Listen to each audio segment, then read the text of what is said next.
আসসালামু আলাইকুম বন্ধুরা, সবাই কেমন আছেন? আশা করি সবাই ভালো আছেন। আলহামদুলিল্লাহ আমি অনেক ভালো আছি। তো আজকে আমি রান্না করব মুরগির মাংস।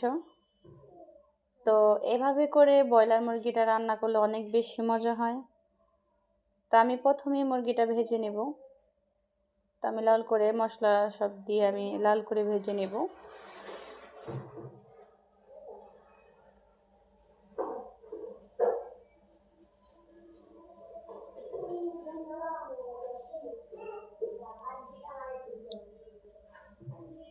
তারপর যে আমি মুরগিটা এভাবে করে ভেজে নিয়েছি। তো মুরগিটা আমি ভেজে নিয়েছি। তো আমি মুরগির মাংসটা কুকারে রান্না করব। তো আমি কুকারটা বসিয়ে দিয়েছি।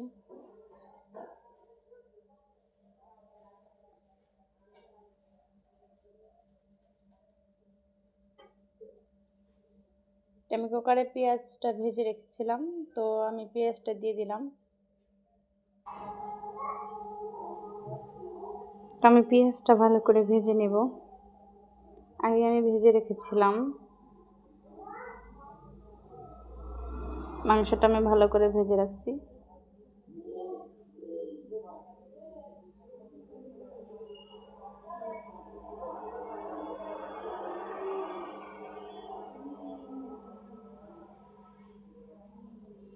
তো আমি শুকনো উপকরণগুলো দিয়ে নিব। তেজপাতা, দারুচিনি আর এলাচ দিয়ে আমি ভালো করে মশলাটা ভেজে নেব।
তো ঢেকে দিয়ে আমি আমার মশলাটা কষে নিয়েছি। এরপর যে আমার মশলাটা ভালোভাবে কষে গেছে, এখন আমি মুরগিটা দিয়ে দিব। ভেজে রাখা মুরগিটা আমি দিয়ে ভালো করে কষিয়ে নেব।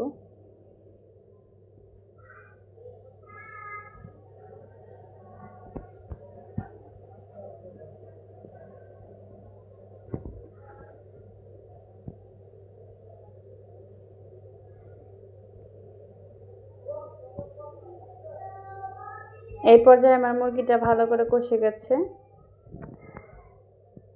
মুরগিটা আমার ভালো করে কষে গেছে। তো আমি এখানে টমেটো দিয়ে দেবো, একটা টমেটো দিব।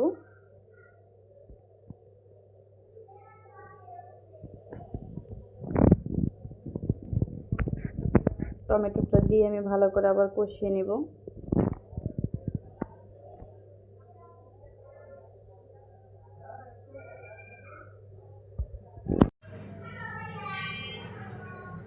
আমি টমেটো নিয়ে ভালো করে কষিয়ে নিয়েছি। তো এই পর্যায়ে আমি মাংসটায় কয়েকটা কাঁচামরিচ দিয়ে দিব।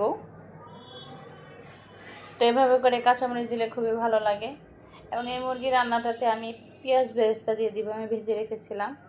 তো পেঁয়াজ বেরেস্তাটা দিলে এবং কাঁচামরিচ সাথে যদি মুরগিতে একটু দুধ দেওয়া যায়, এভাবে করে যদি আপনারা রান্না করে খান, কেউ ধরতেই পারবে না আসলে এটা ব্রয়লার মুরগি। আর ব্রয়লার মুরগিতে অনেকেই বলে যে একটা অন্যরকম একটা ফ্লেভার আসে। তো এভাবে করে যদি কেউ ব্রয়লার মুরগি রান্না করে, কেউ ধরতেই পারবে না আসলে এটা লাল মুরগি নাকি ব্রয়লার মুরগি। খেতে অসম্ভব মজা হয়। এটা লোভনীয় হয়েছে। দেখতে যতটা লোভনীয়, খেতে তো অসম্ভব মজা। তো অবশ্যই বন্ধুরা, কার কার আমার মুরগি রান্না করাটা ভালো লেগেছে, ভালো লাগলে লাইক কমেন্ট করবেন, শেয়ার করবেন, পাশে থাকবেন চ্যানেলটি সাবস্ক্রাইব করে। ধন্যবাদ সবাইকে। আসসালামু আলাইকুম। আবার দেখা হবে পরবর্তী কোনো ভিডিও নিয়ে। ওই পর্যন্ত সবাই ভালো থাকবেন, সুস্থ থাকবেন। আল্লাহ হাফেজ।